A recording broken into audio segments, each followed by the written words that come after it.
I mean, she's always welcome. Yeah, You're always welcome. I told her.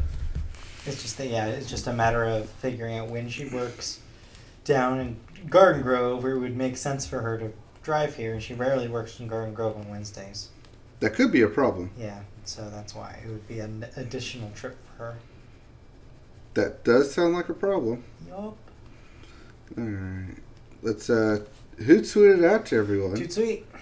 Hoot sweet the toot sweet toot toot. As we get ready to rock and roll here. This shouldn't take too long, right? I mean, you have thoughts. Yeah, I have some thoughts. I don't know how long they're going to take. Uh-oh. Hootsuite kicked us out. Yeah, relog in. Sign with an email, I think? I had to call Sony Rewards customer service yesterday. Because I guess at one point over the last year, they united the PlayStation account and the Sony Rewards account. My Sony Rewards account was under an old email. Right. So I can't recover my password for the old account, which means I can't link the two. Oh, no. Because that email address doesn't exist. So I had to call customer service and basically tell them what my problem was. And the guy was, I have to put in a ticket for this because there's nothing we can do right now. We have to have somebody look into it and basically change the email on the permanent side. And so I'm literally now waiting for them to tell me. They're like, yeah, we'll call you or email you back. I'm like, thank you for that. Because I have like $30 worth of rewards points just sitting in there that I can't access.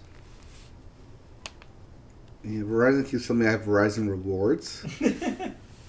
Like, I get one token every month, but that token costs, I think, $3 on Starbucks. Oh, so it's like, you have $6. Pretty much. So it's like not worth it enough for you to I mean, at the end of the year, it'd be $36. Okay. Sorry, I just looked at real briefly. I just saw the words cocaine hippos. Yes. I'm very confused. I don't believe we'll be talking about cocaine hippos. No, we'll get there.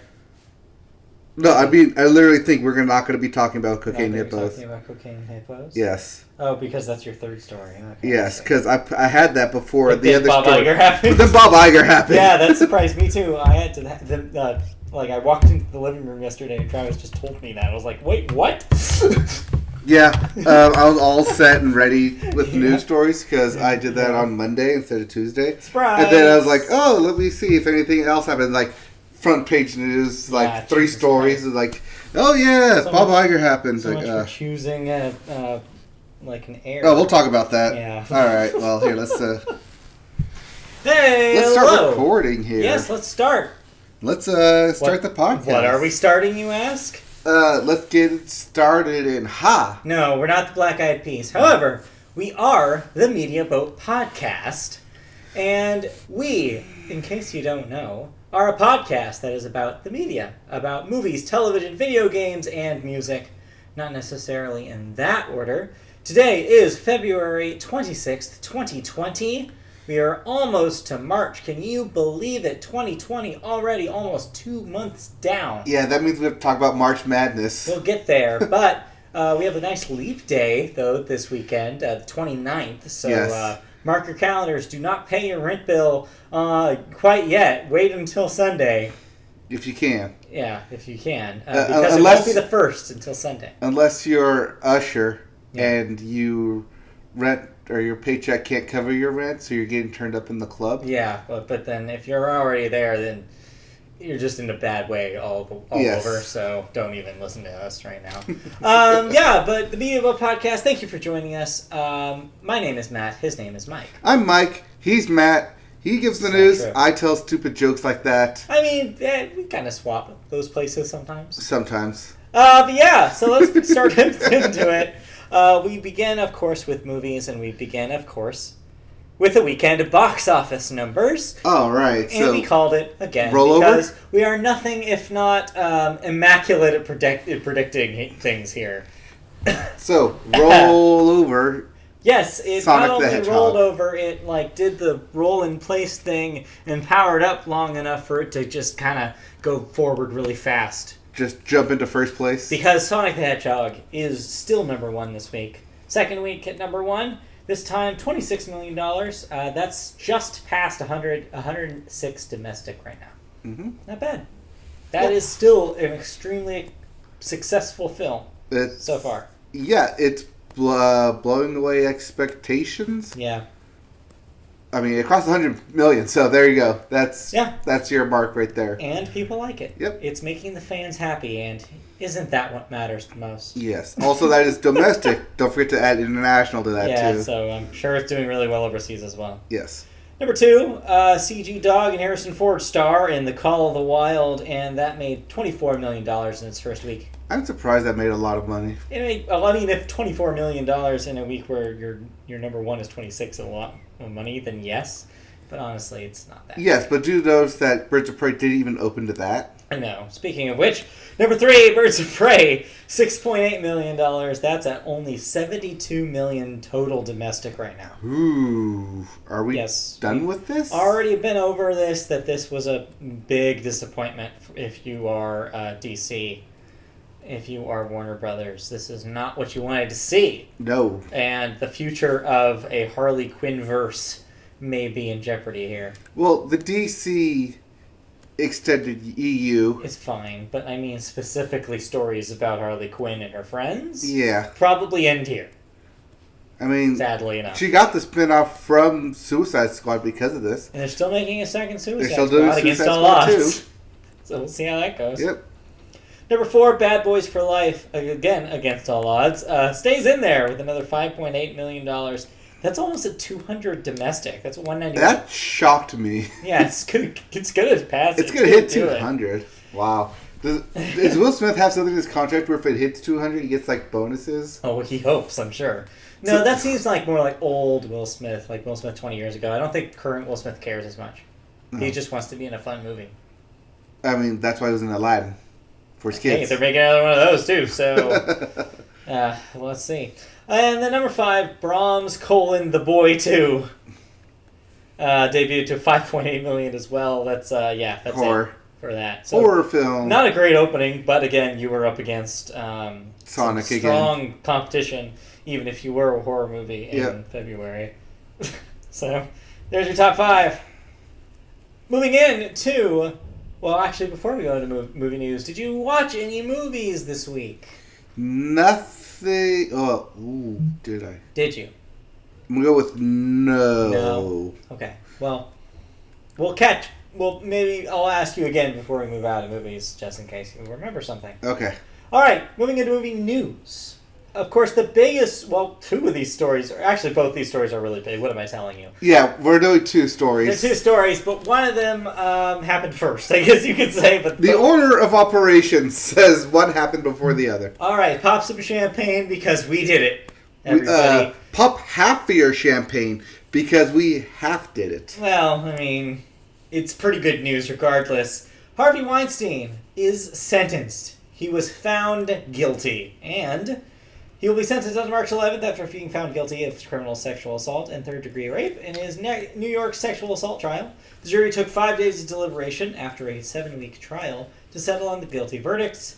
With this, he will have to register as a sex offender, because he is one, and will spend anywhere between 7 to 30 years in prison. I saw a 20 number as the most common number that people thought he was going to get. Yes. So, but to put a note here that the jury did not find him guilty or acquitted him on 3 other charges that were a part of this, including first-degree sexual assault. But, I mean, the fact that they got him on anything is worth celebration here. And on top of all of this, he has more charges waiting for him in L.A. when this trial is over. And that's why I said half your champagne. So, because there's only half the battle, the New York side. He could have even more jail time waiting for him, so just a matter of time. Yes. Shortly after he was walked out in handcuffs, he did suffer a panic attack, which the news immediately took as a heart attack. But it wasn't. But wasn't because, people know the difference. I mean, if you've had one. Yes, but if you just see someone do this. If you see somebody, grasping their chest and, freaking out, you think it's a heart attack. That's why most of the time people don't understand what panic attacks are. Mm-hmm. until they recover from one, because then they realize, oh wait, that wasn't a heart attack. Yes. Then suddenly everything makes sense. Yeah, right. I'm speaking from experience here. Also note, he walked out. He walked out in handcuffs. Uh-huh. Did not have his crutch with him. Yeah, problem. His prop. Yeah. Anyway, that's it for that story. Yes, good news. We will have a continuation on March 11th. Probably a bit on it. Yeah, we'll see. So we get some dates on it, and then also when the LA trial will officially begin. Yep, we will find out. But first, the bigger story that kind of eclipsed everything, that came out of literally nowhere this week, was from Disney, because of course it was. Mr. Bob Iger, CEO of Disney for the last, 12 years? 15 years? Oh, I guess it is like 15 years now. 2006. The 2004 was the ouster of Eisner from the board. Was there a period of like a no man's land period? Or I thought Iger was immediately appointed. No. So but I don't think it was 04. I think it was 06. From at least 2006. Yeah. So at least 15 years. Is stepping down.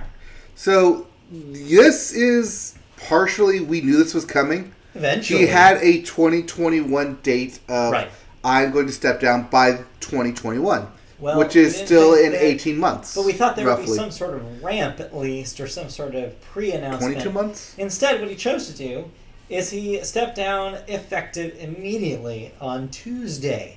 Disney announced that that Iger would step down from the role and become executive chairman through 2021, effective immediately. Bob Chapek, who most recently served as chairman of Disney Parks, Experiences, and Products, will assume the role of CEO from now on. Iger said the CEO reporting structure is a way to ensure a smooth transition.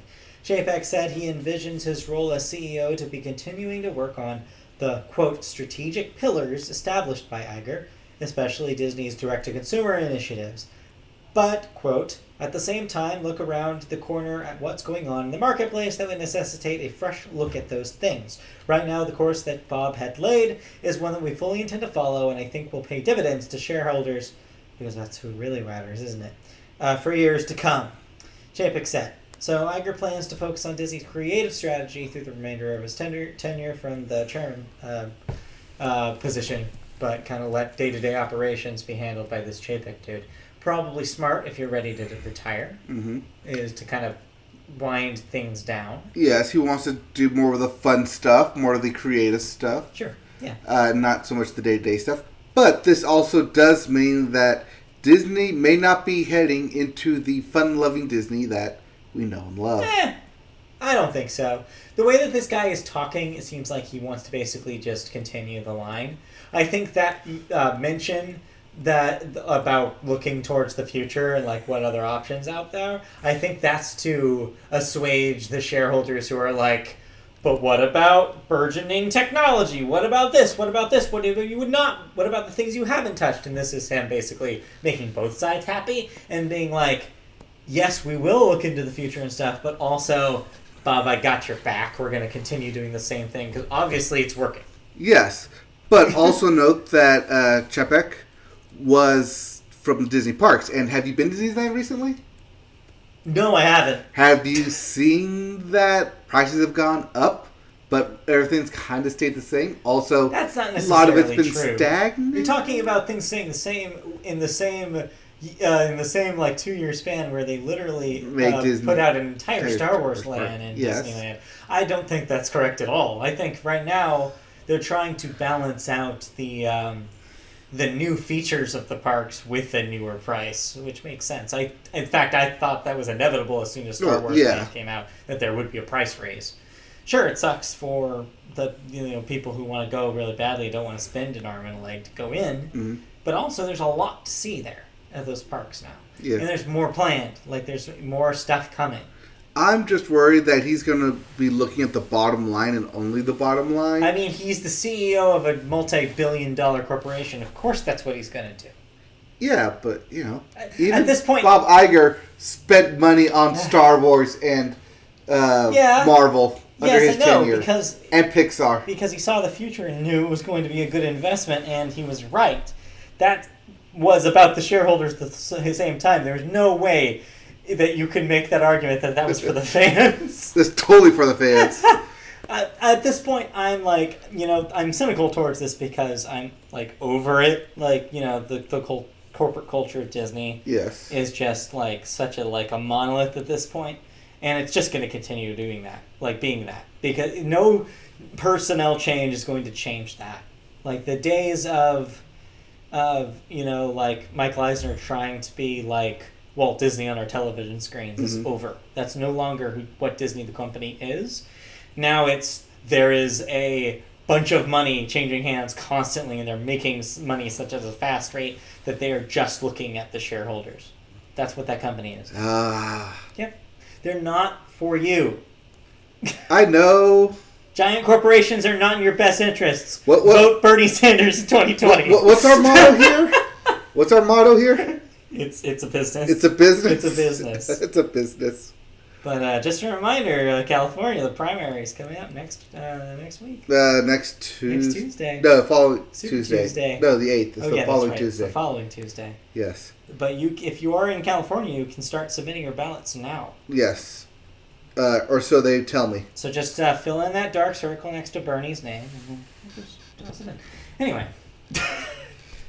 Is that our Media political Boat ad? Podcast? Yes, Media Is that our political ad? Media Boat Podcast is endorses Bernie Sanders for president. Anyway. Oh, look at that! We lost a viewer. All right. Yeah, it's fine. Right. Go listen to Pod Save America. Bye. Anyway. All right. We can talk about... Any other thoughts then? No, that's it. That was pretty much it. I mean, we'll see what more happens with that move going forward, but it's business as usual. I'm not super... I was shocked when it happened, but not shocked at all by what they're saying. I was shocked that it was effective immediately. That was the most surprising part.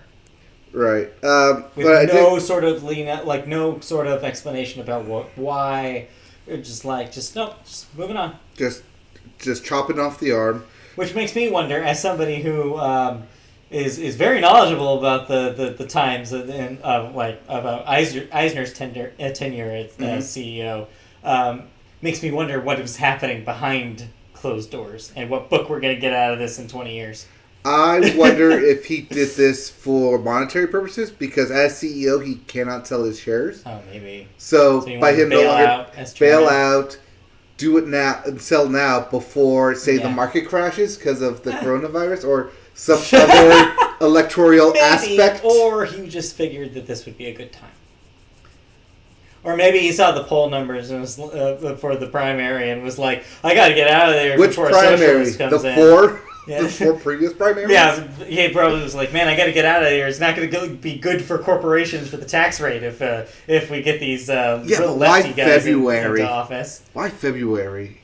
Who knows? That just makes me, yeah. I know. Who knows what's going on, but in Iger's mind. But hey, it happened. Yeah. Let's move on. All right, let's move on to television. TV. We have sports. We do have sports this week. We always have sports, but spring training has started in baseball. We noted that last week. But it's happening. But yeah, officially, games have begun. You can turn on your TV and watch spring baseball. Hell yeah. Except for the who's who of the baseball world. Except for if it's a local team, then it's blocked out.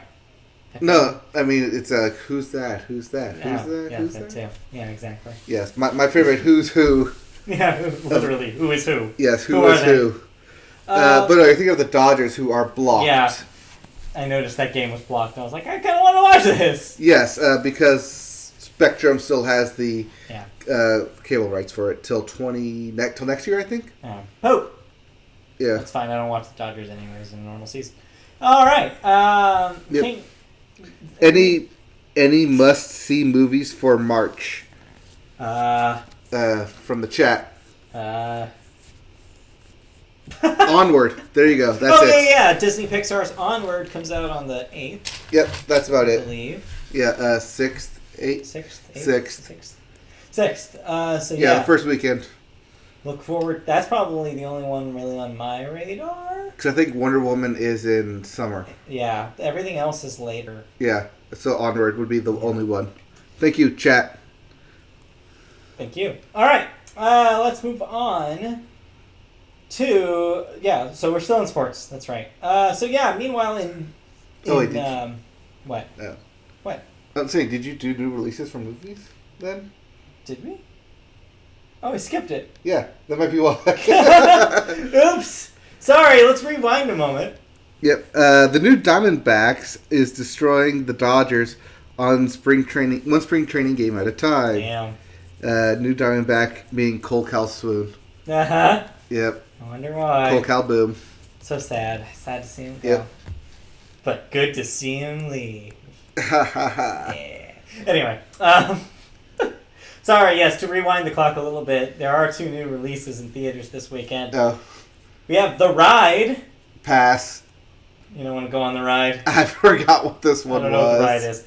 And The Invisible Man. Pass. I didn't see that either.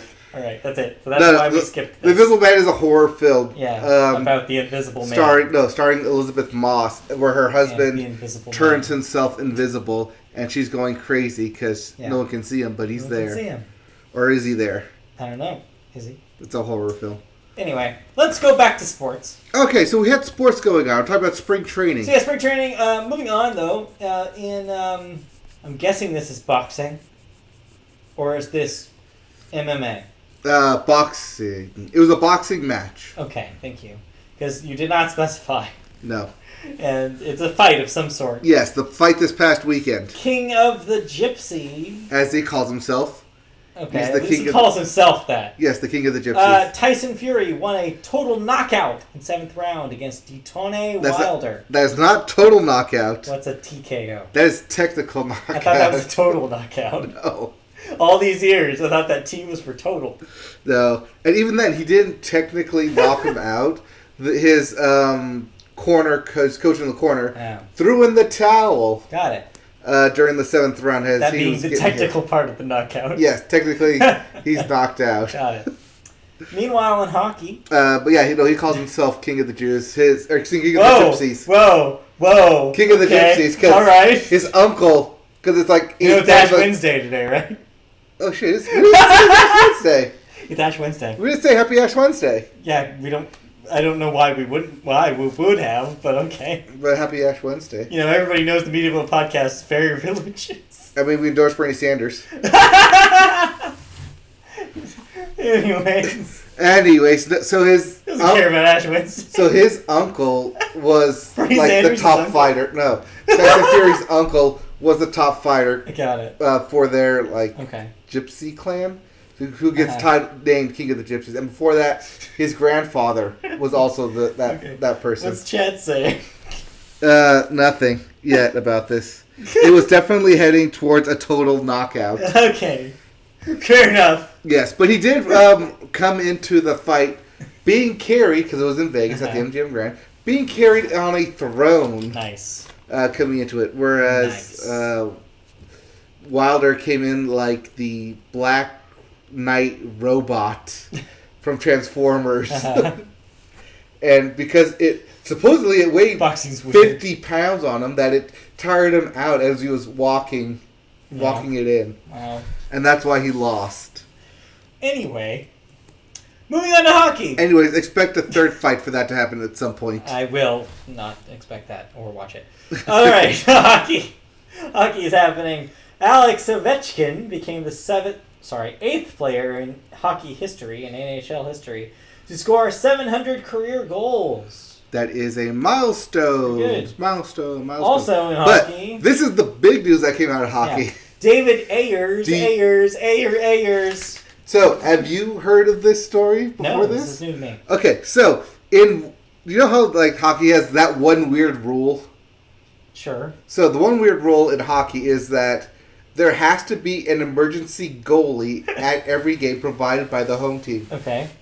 And this is exactly for that reason. I see. So, David Ayers, a 42-year-old Zamboni driver, Zamboni man, makes his official NHL debut, filling in as the Carolina Hurricanes' emergency backup goalie after the Canes lost both rostered goalies to injury and got the win. Yeah. Congratulations to Mr. Ayers. I mean, he did get 2 scores on him immediately, but after that, he stopped everything else. Do you remember that Snowden character that Target had in the 90s?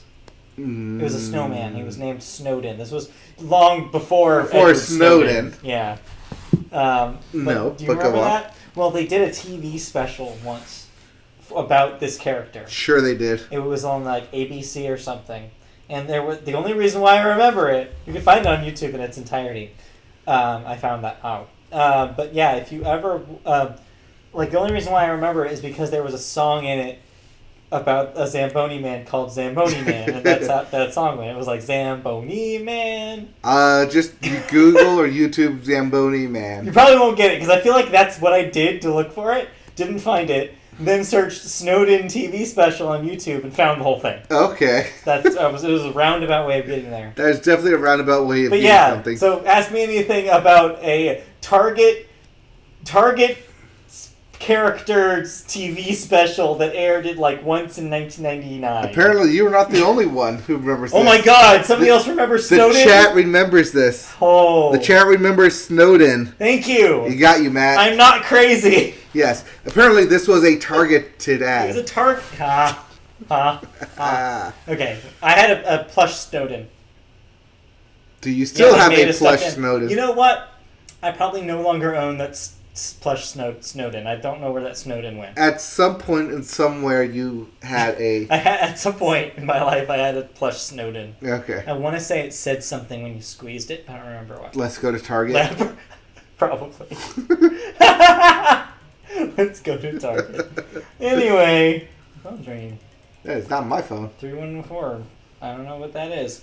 Maybe it's Sony Rewards. All right. So, anyways, why did you bring up Snowden? Sorry, because Zamboni Man. Oh, Zamboni Man. Story. Okay. All right, moving on in sports.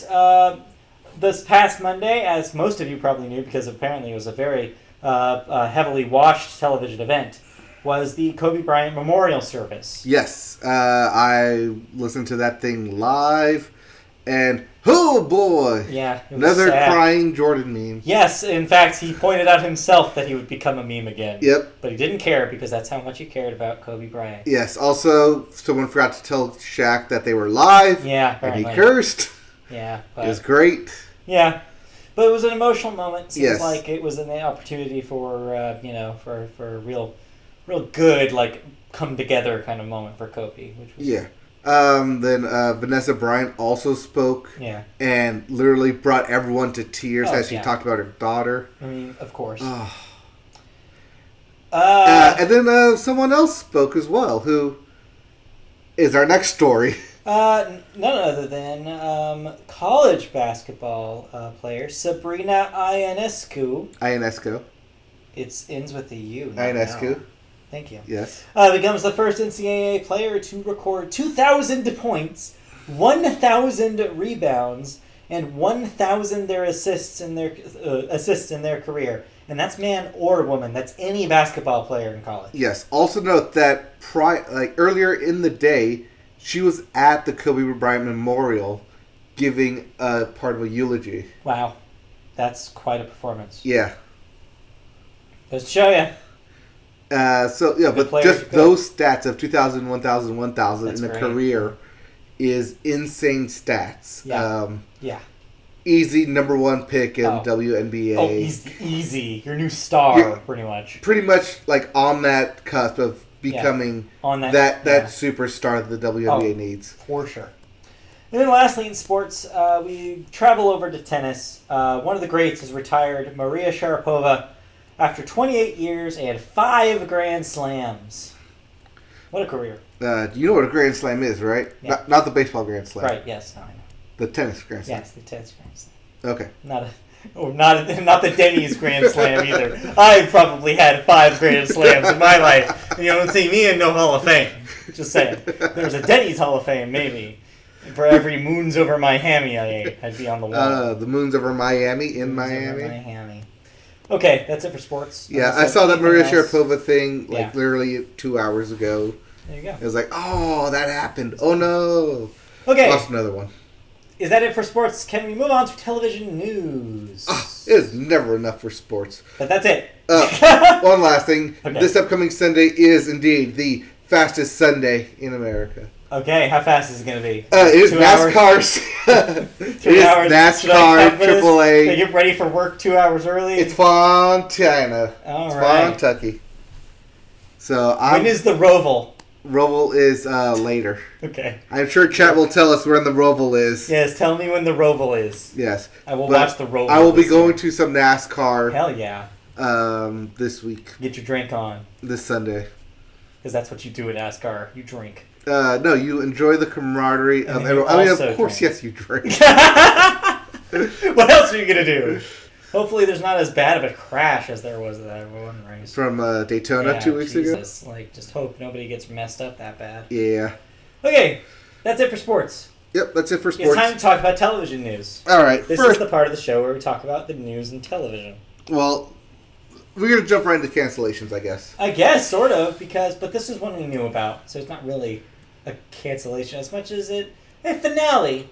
As Modern Family has finally reached an end, cameras rolled for the final time on Friday as the 11th season's run ended filming on the series. So the 11th season has not aired yet, but the filming for it is done. I believe it is currently airing. It is not done yet, but they are done filming it. Yes. The cast sang Time of Your Life by Green Day after they finished the final scene. It's like they're a junior high graduation or something. Yes, they are. They're saying goodbye. The show hope you had the time of their life. 2009, which when I read that I was like, wow, was it really that long ago?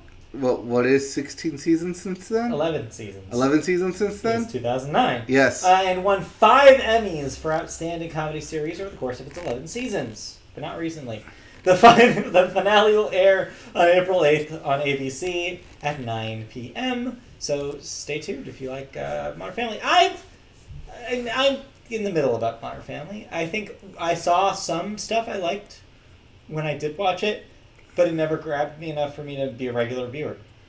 Some of the episodes I did watch of it, much like Big Bang Theory, I enjoyed, but like you said, not to the point where I'm just going to tune in regularly to this show. Well, it's better than Big Bang Theory, let's be fair. Yeah. But most things are. Most things are. Literally most things are. Yeah, but like cheese, like in general, is probably better than yes. Big Bang Theory. And mac with it. Yeah, macaroni. And cheese. Yeah. Yes. Get ready, fam. October 11th is the Roval. October 11th is the Roval. We got some time. A long time. We got some time for that. But yeah, Modern Family, it's... See, the Roval, for example, is better than Big Bang Theory. Yeah. I mean, I don't even have to tell you that. You already know. I already know that. But yeah, Modern Family, I mean, yeah, it seemed like it was a quality show for the peak seasons, for like the mid-seasons when it was like on fire. It seemed and like won every award constantly. Yeah, when it was winning all those Emmys, it seemed like it was really good television. Yes, I'm sure Veep is glad that it no longer has to compete against it. And, you know, it does, we do have to say that it is worth mentioning that it was kind of a show that changed the rules about sitcoms on primetime television, about having depicting a gay couple as their main characters. That was brand new when they did it in 2009.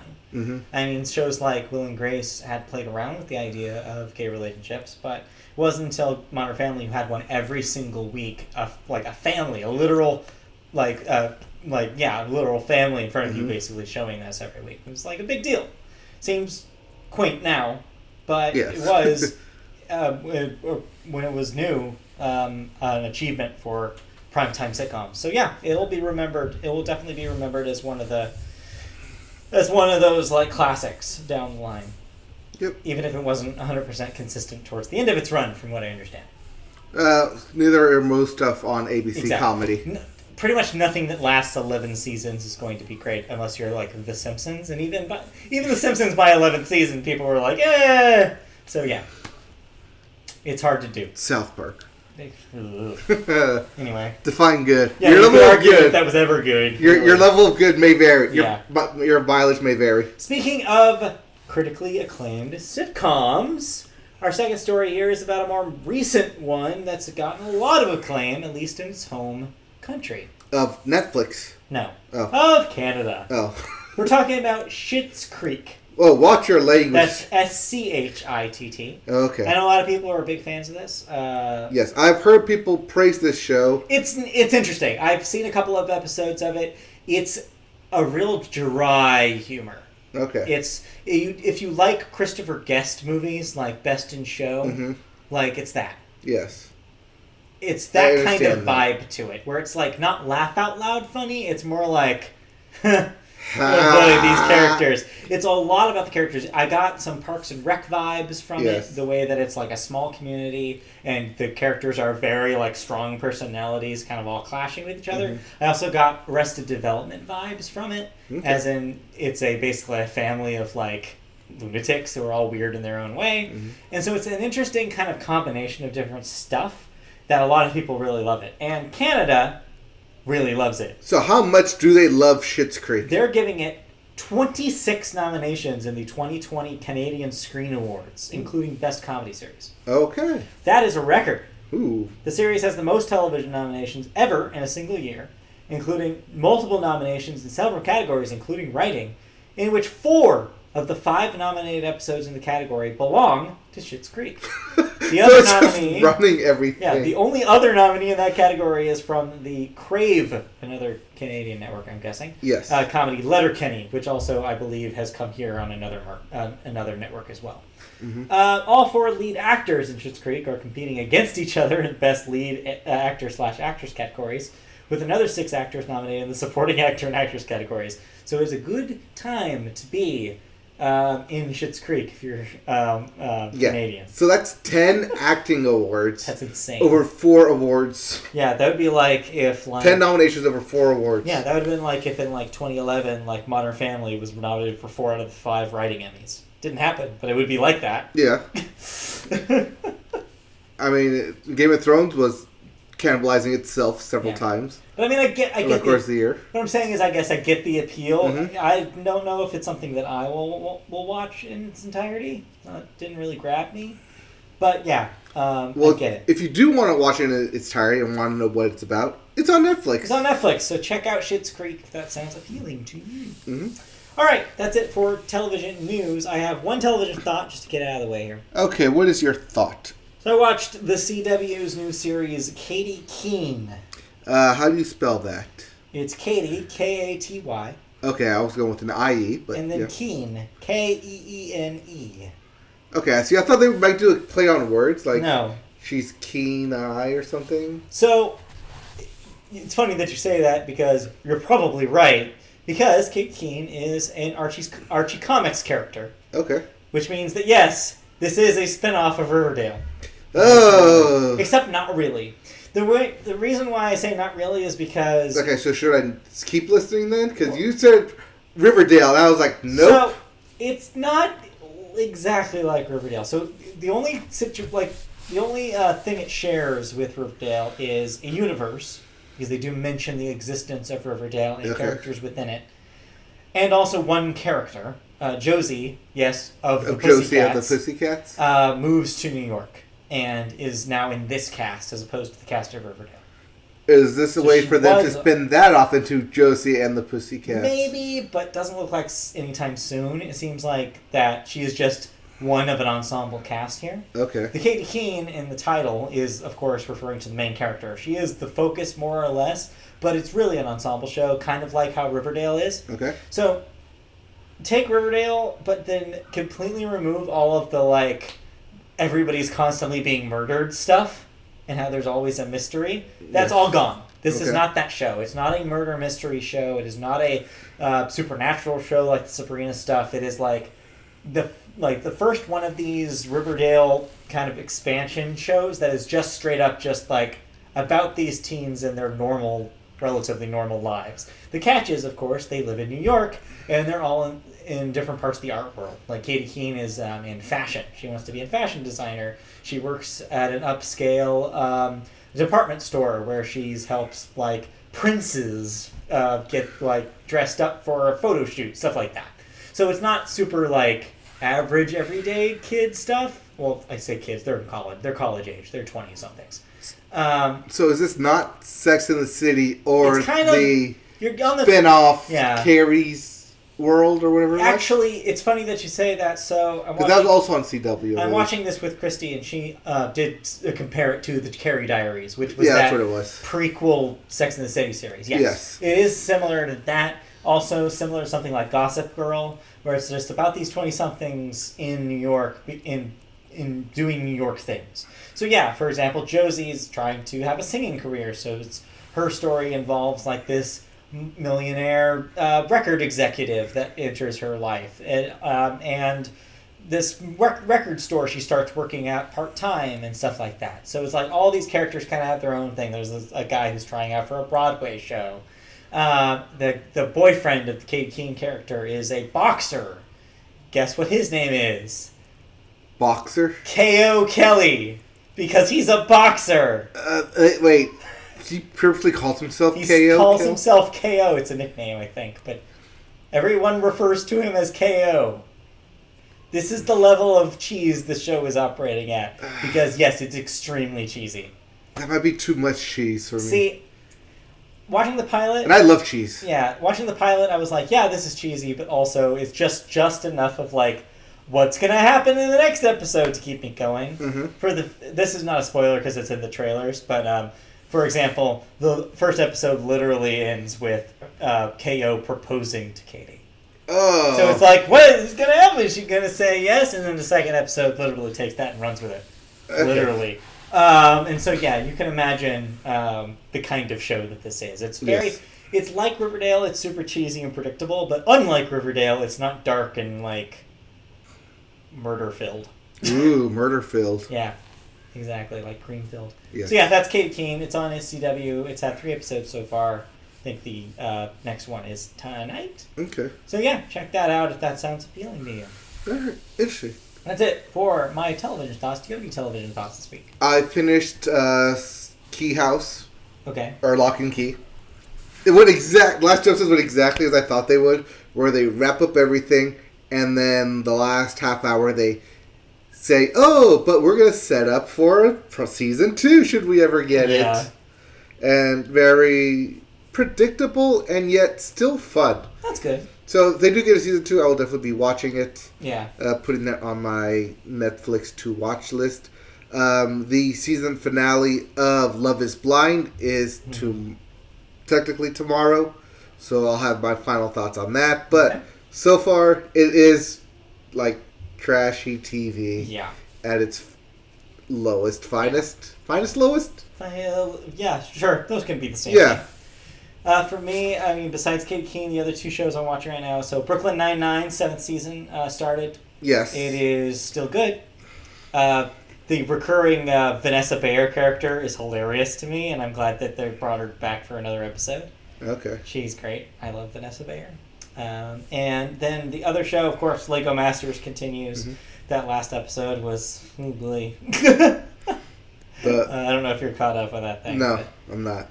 Yeah, that remains a fascinating reality show. It's almost getting to the point where it's a reality show commenting on its very existence every second it gets, and that's not just how Will Arnett hosts it, because it's partly him, but it's also just like, no, we don't actually care about the process of these things being built. We're just gonna obfuscate the process just enough for you to forget about, oh wait, are they building Legos or not? Well, it is a competition, so they do have to apply by the game show rules set up. It's fascinating. Well, no, that's not just game show rules set up by themselves in their own universe. Yes. It's like actual Hollywood game show rules. Yes, and it seems like it's just a fascinating reality show in so many ways, but this is not really the time to talk about it. I'll wait until the show is over or the season is over to really go into it. But I have some thoughts, let's say, about just the whole idea and structure of Lego Masters. It's just a fascinating thing to me. Anyway, that's it for television then. I believe so. So that means we get to move on to cancellations and renewals. We're just trucking through the show. Yeah. I mean, I'm catching up on some anime that I haven't seen. Anyway, no, I'm kidding. You can talk about anime. Some One Punch Man and some My Hero Academia. Oh, just when you wait, there's some One Punch Man in video games this week. Oh, yes, there is. All right, so cancellations and renewals. There are no cancellations or renewals. That is because I forgot to look them up. Well, so that is why there's no cancellation. However, you didn't forget about death. We always think about death here on the Media Boat Podcast. I saw this, these deaths. I was like, that's right. This stuff happened. We have 3 deaths this week. All very significant in their rightful own. Right. First up, in the world of video games, Kazuhisha Hashimoto, Yes. age 61, Konami code creator. So He I was guess a the coder, programmer. yeah, that devised the Konami code. Yes. Should we do a Konami code?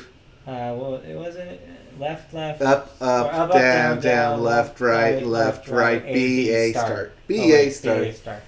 I don't know. I never had an NES. No, but that code is so ingrained in a lot of stuff that so many video games. you could, not just video games, in toys too. Yeah. Like if you see a toy out there, put in the Konami code and watch something happen. Yeah, you never know. Because most of the time that's what happens. Like that code is just so ingrained in literally everything that something will happen more often than not. Speaking of coding and numbers, another big death this week. Katherine Johnson, age 101. An American mathematician and physicist whose calculations of orbital mechanics as a NASA employee were critical to the success of the first and subsequent U.S. crewed space flights. If you've seen the movie Hidden Figures, you'll recognize her. Also, if you've been to the Johnson Space Center, that too. That is that's who it's named after. Yeah. So definitely a big one. But 101, big long life. A long life right there. As I saw on Twitter, not my joke, but she died in her prime. That's literally true. It's a prime number. Wow. Wow. And lastly, in the world of music, David Roback, age 61, was a musician mostly known for his work in the band Mazzy Star.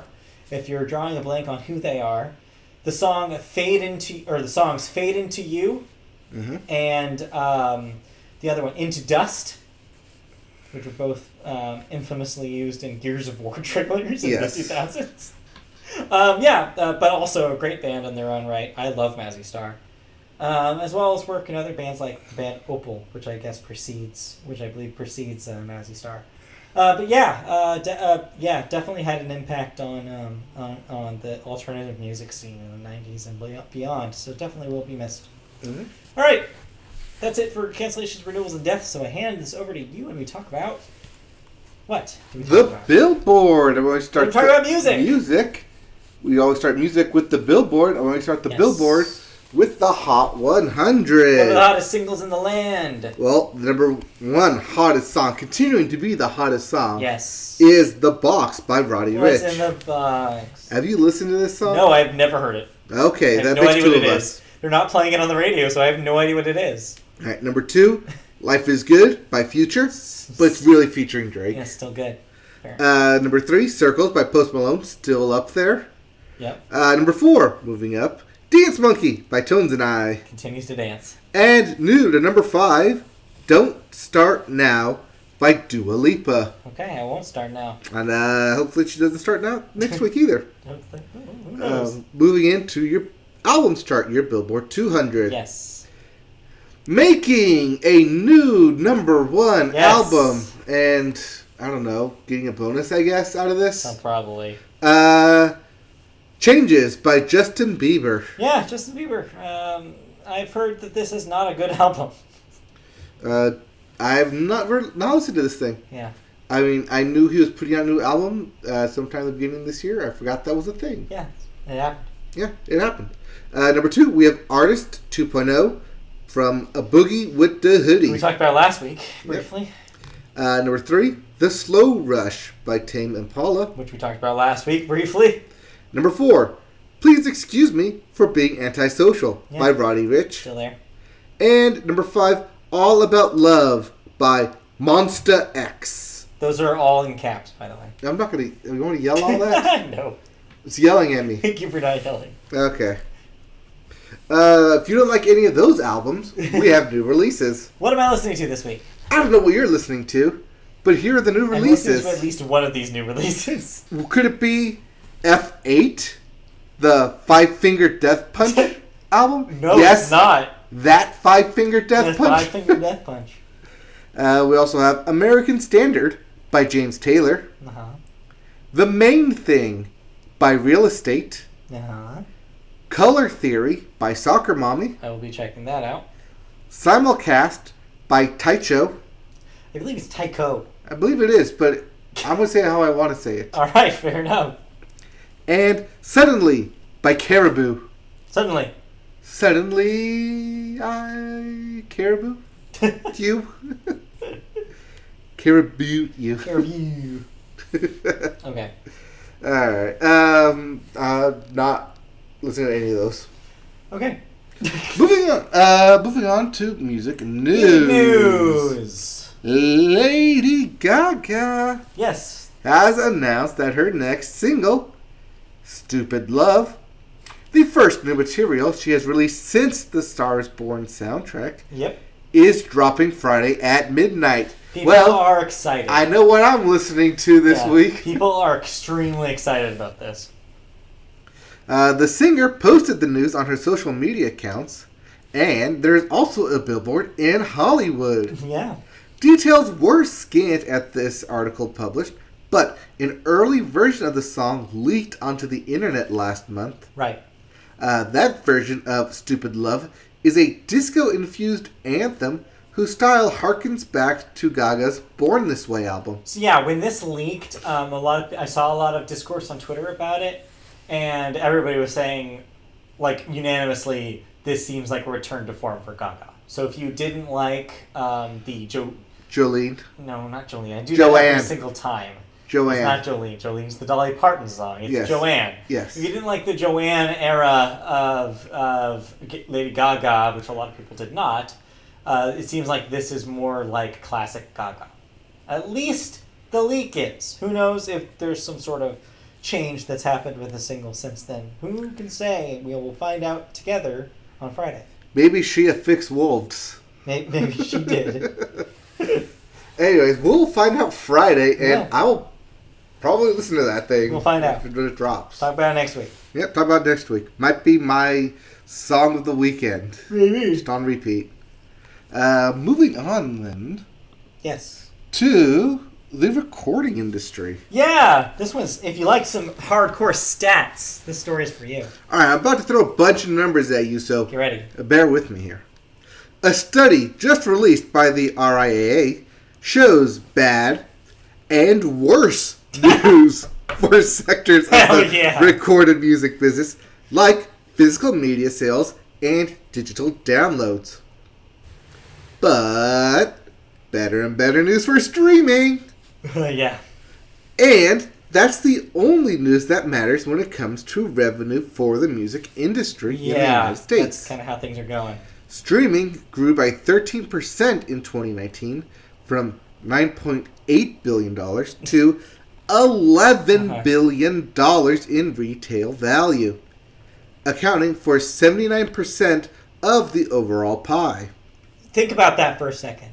79%. That is a whopping majority of all revenue for the music industry comes from streaming services. 80 cents of every dollar Think about is that. streaming. Think about that. That means that there is virtually no retail market anymore.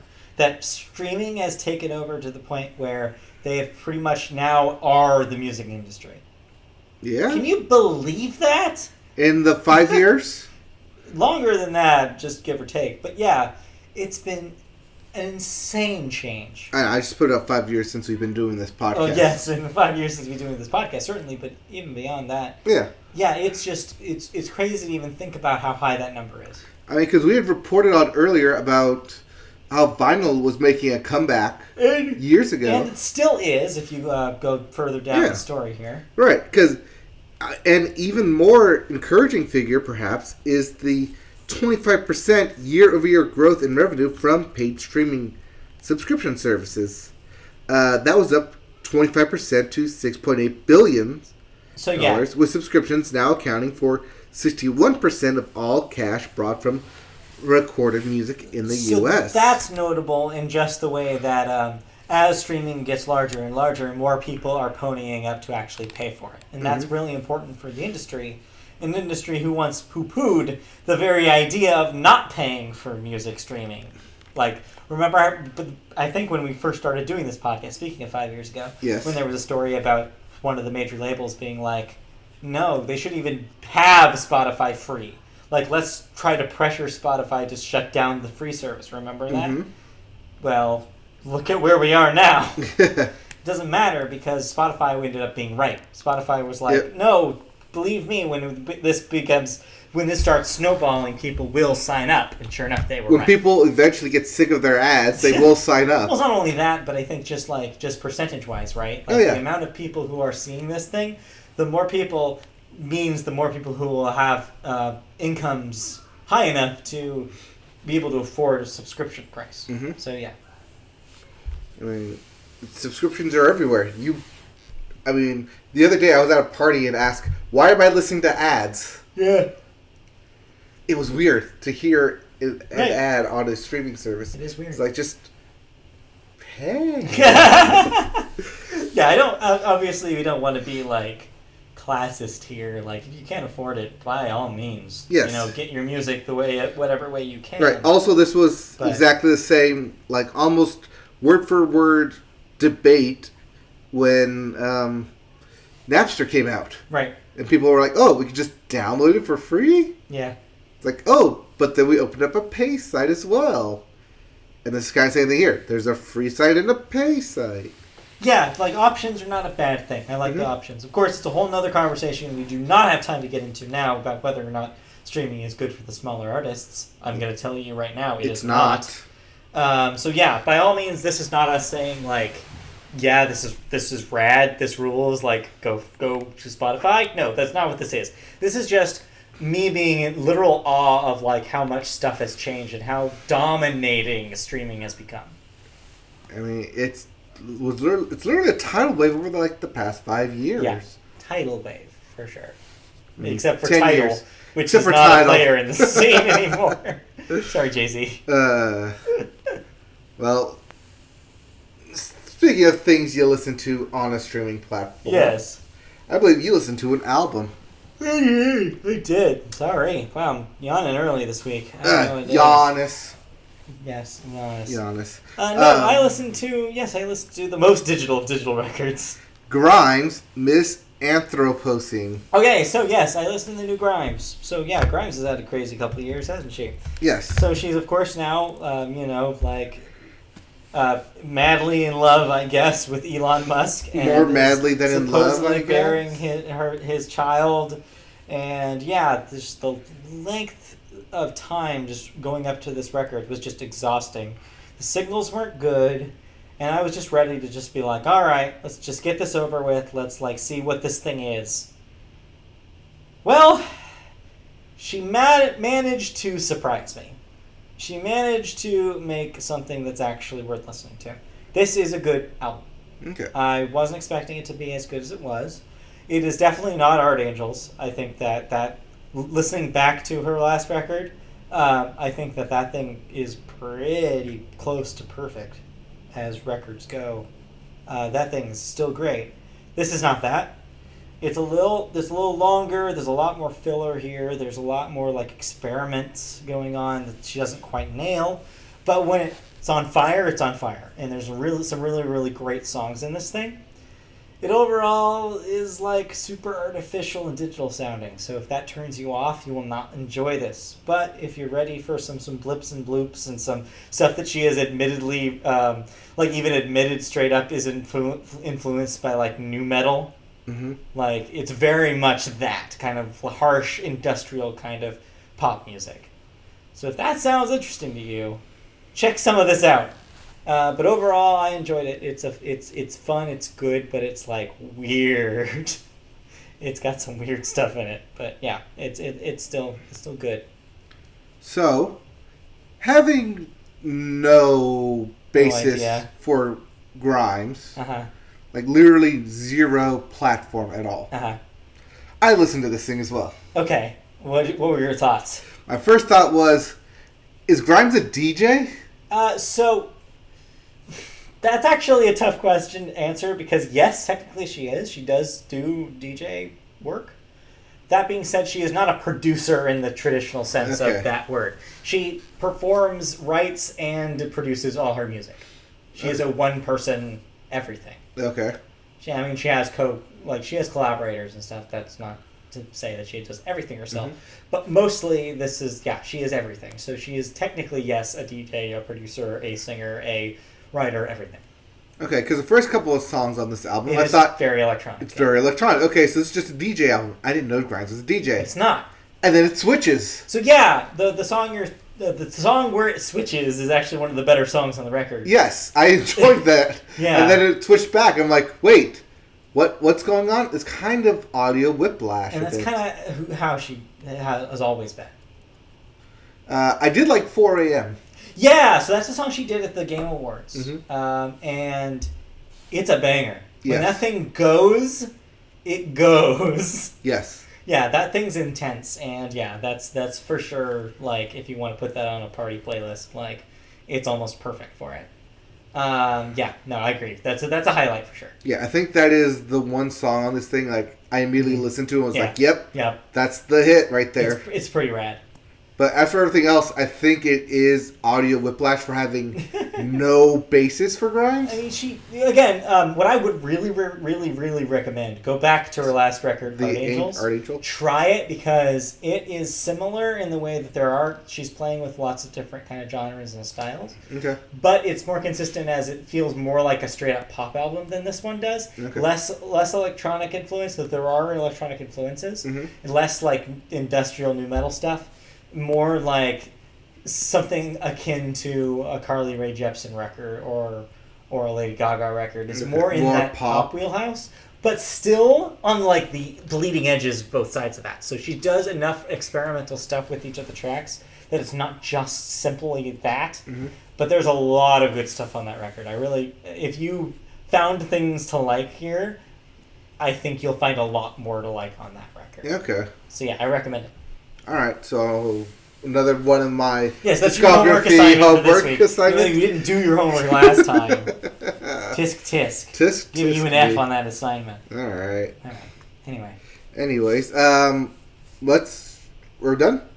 That's all. Anything else? Yeah, that's all he's listened to. All right, then let's move into video games as we wrap things up here. Yeah.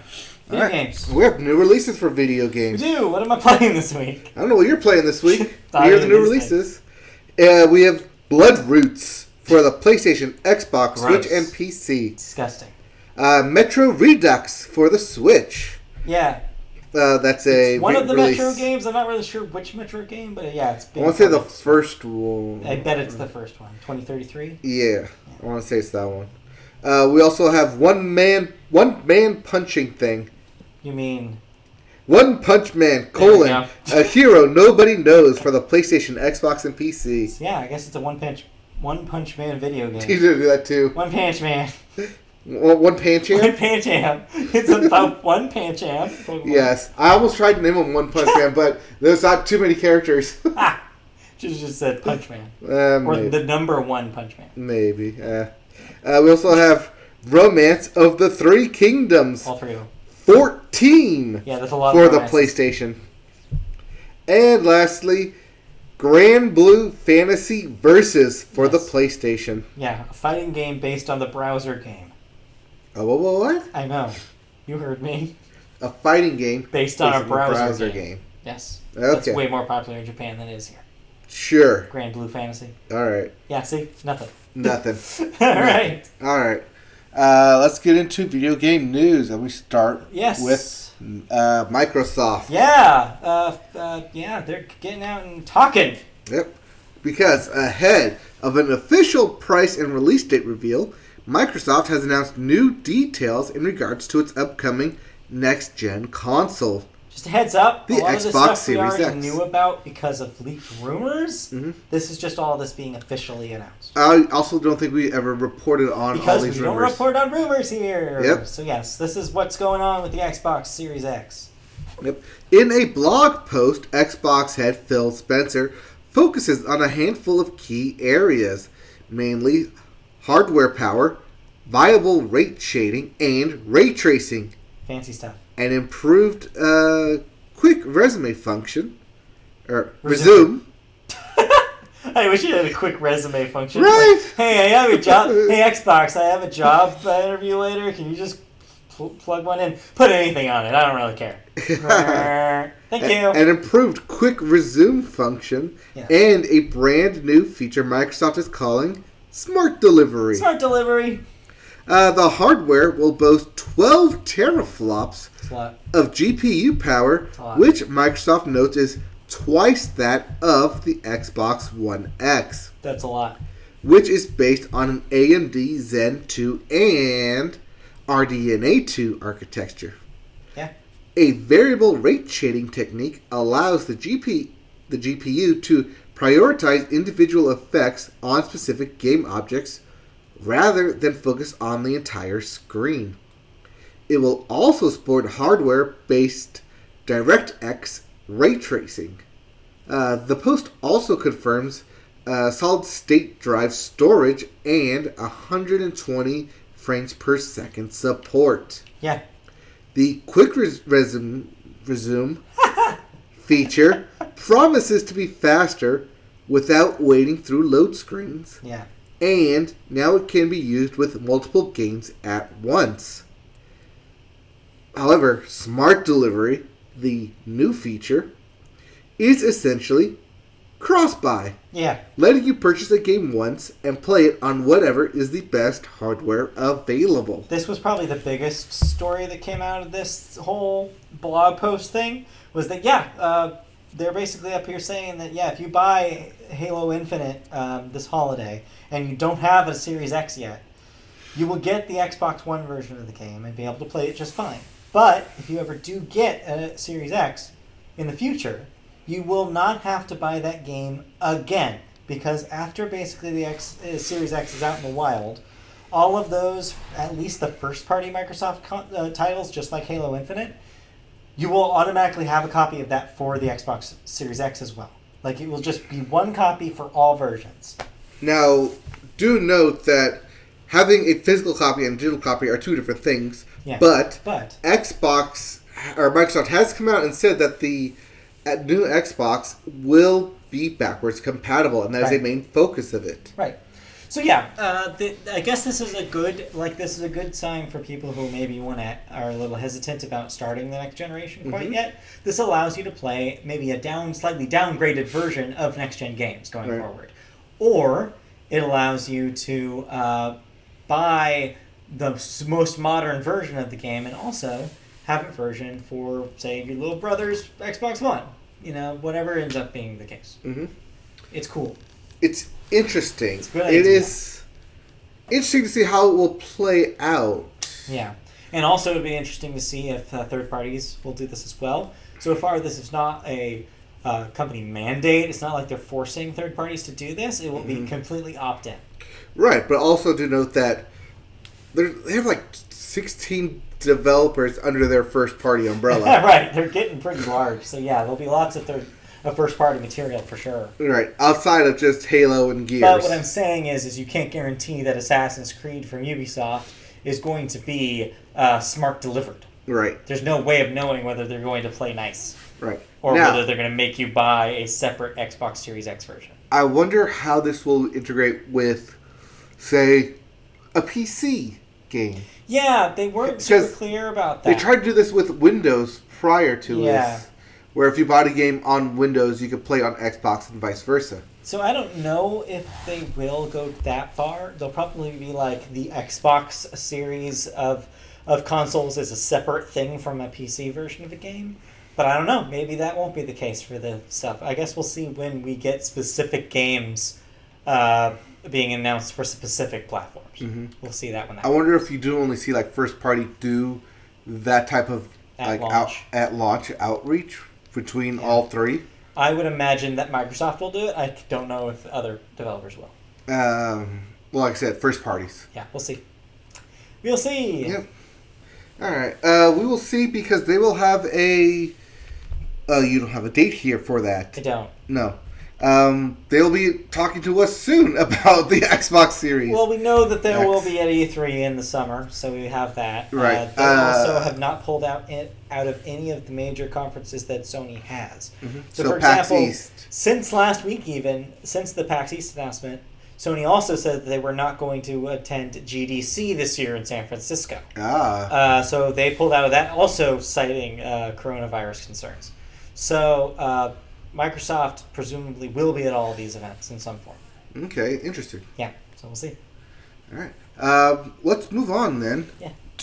Also, I don't know if you saw this. This is more of a TV story to rewind the clock a little bit. But there's some scuttlebutt about some officials for the Olympic Committee saying that there's a chance that if things don't improve within the next 3 months on the coronavirus front, there is a slim chance, but a chance nonetheless, of cancellation of the Olympics this year. Not cancellation. I saw the quote said cancellation. No, because much like with the SARS outbreak, they would move the Olympics. Yeah, they could. Probably to the U.S. Oh boy, Lord. Because they're the only thing. It's not locked down here though either. No. I mean, today, Orange County and San Francisco County both put out emergency. Yeah, but I'm just saying that the U.S. is one of the biggest places to host any sizable event on a quick notice. Yeah, but I don't know. We'll see. We'll see what happens. But yeah, we'll see. We'll keep an eye out on. What was it?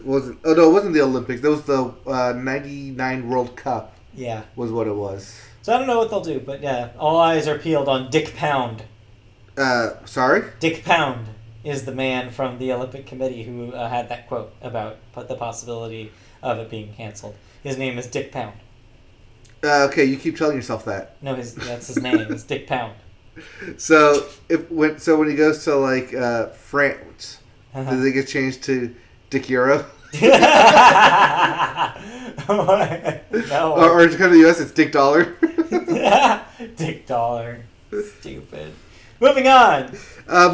We gave you a tease last week about a new Animal Crossing. We did. Announcement, and hey, they delivered on us. Yeah, our special Animal Crossing correspondent is not here. They did not make it. But we have the news nonetheless for you. Yes, they most likely will be here for Animal Crossing Live. Yes, so as Animal Crossing is out and in people's hands, we will have some feedback from our foremost Animal Crossing expert. Yes. But for now, Nintendo aired a new Animal Crossing, New Horizons, Nintendo Direct presentation last Thursday. Which featured new information about the game, including what it's like to start out on a new island and what you can do. New Horizons will be the most customizable Animal Crossing game yet. Yeah. Players will be able to choose where the community's island is located, meaning they can choose when they will experience certain seasons. Yeah, basically you're choosing a hemisphere, and whatever the hemisphere you choose to have your island in will determine your seasons. Ooh. So if you want it to be real life, you can have it be in your hemisphere. If you want it to be the opposite and want to pretend you're in an oceanic island off the coast of Australia, you can do that too. Can it just be like in Hawaii where it's the same season all year round? No. Oh. Anyways, players also get to decide where to put the homes of the new villagers, and can even change the layout of their island by creating paths and rivers or removing hills. Mm-hmm. But only after obtaining the proper permits, as you do in real life. Just like real life. The game will also feature a multiplayer party play feature where 4 separate players can play on someone's island together, The Verge reports. Yeah.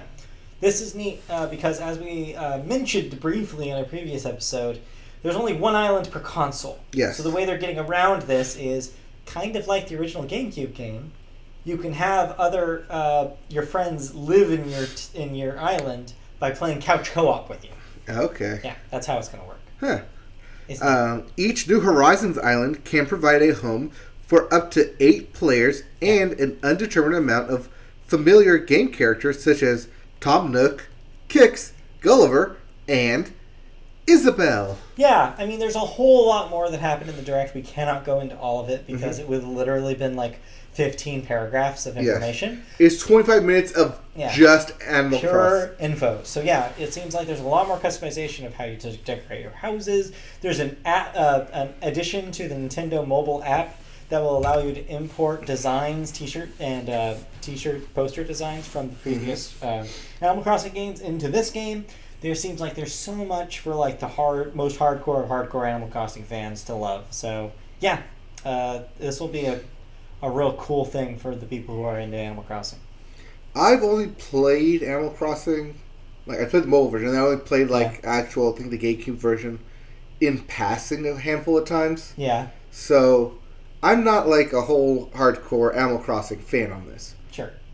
That being said, I am very interested in what they're going to do with this. It seems really cool. And my plan is I'm probably not going to purchase it right away.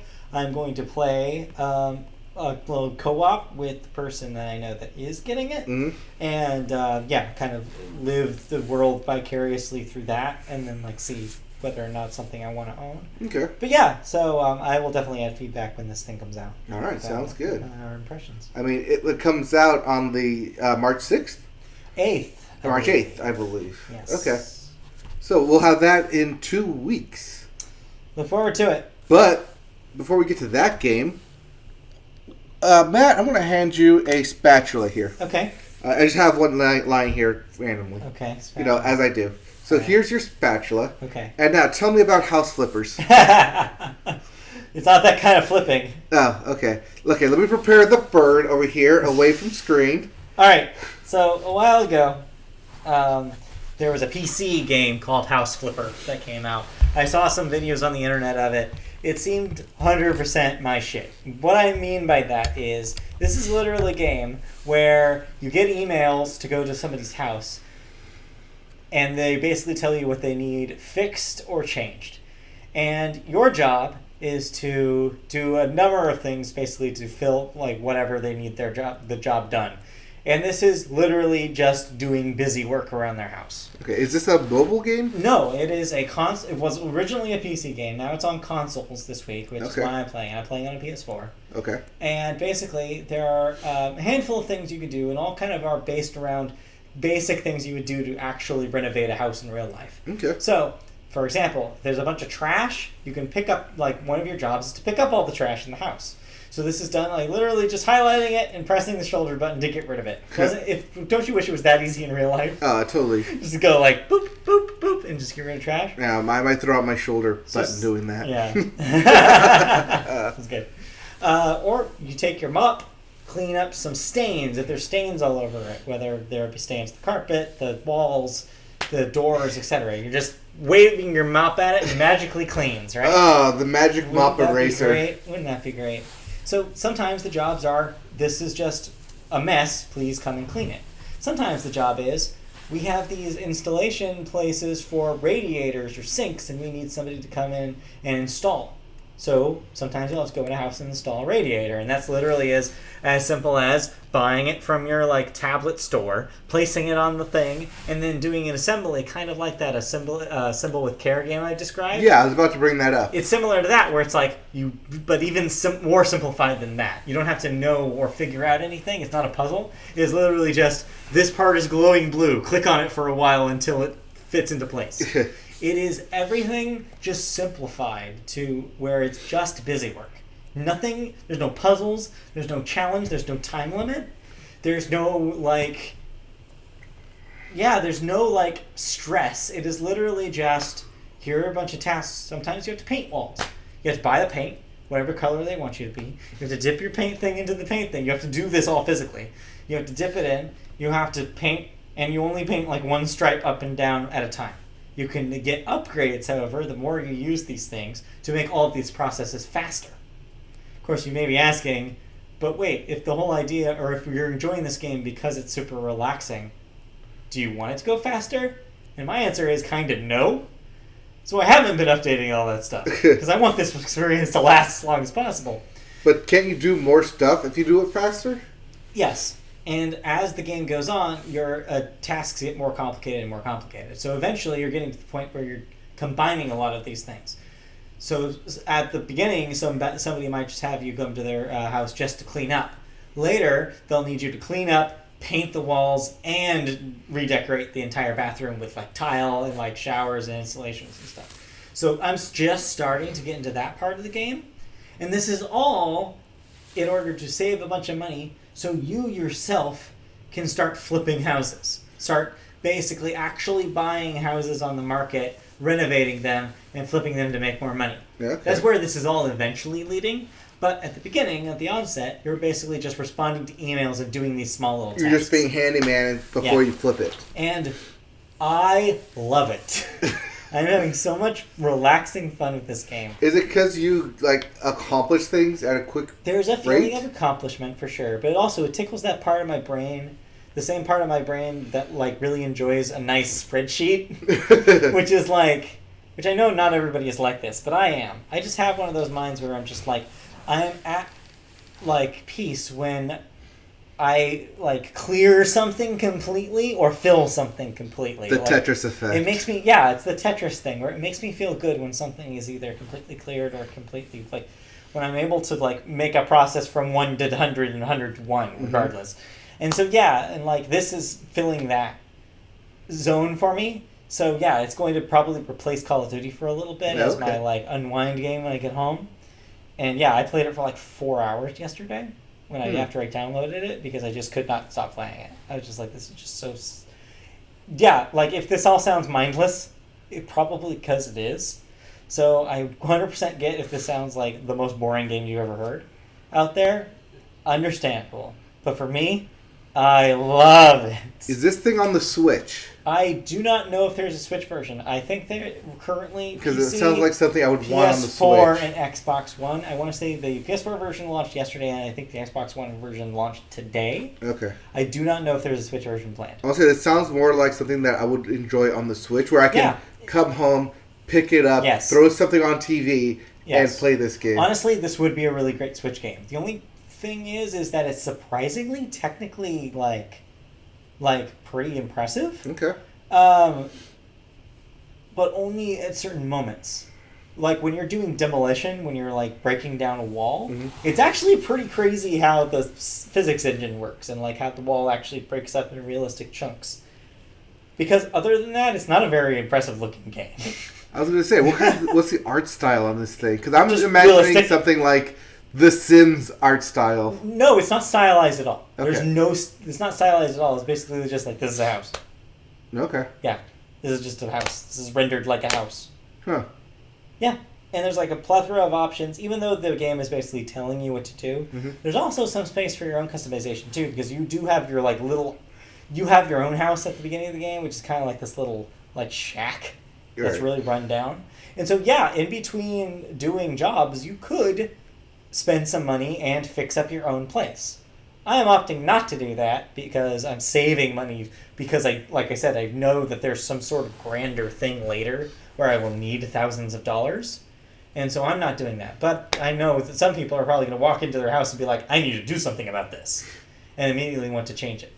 So, that's an option if you want it. Now, because you haven't done this, I wonder if that by upgrading your house, you also can get multipliers on money. I wonder if there is some sort of mechanic like that. I wonder if there's upgrade your own house and you could sell that one and then that's how that starts. Yes. Maybe. I don't know. Right now, I'm just having so much fun responding to emails and doing these tasks from these strangers that I haven't even thought about that. Right, because I know that is a very video game trope where you...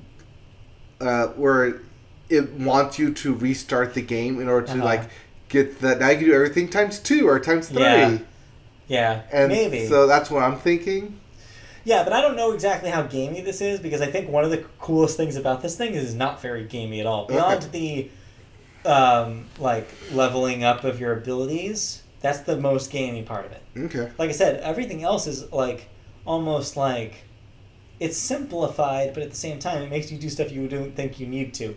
Like this paint thing, like I told you, you actually have to physically go to the paint bucket, fill your thing with paint in order to continue painting. The worst example of this so far is tile construction. You have to first buy a thing of tiles. The thing of tiles only comes in like tens, right? Okay. So you have the thing of tile. When you buy it, you just put it on the ground. You go into tiling mode in your tools. Then you have to physically move your cursor over to the tile pile, grab a tile, have your tile like a fixer and plaster in one hand, your tile in the other, and then put it on the wall. And again, it's like the paint. It's only one strip at a time. Mm-hmm. And then that tile is gone. Guess what? You have to pick up another tile physically every single time.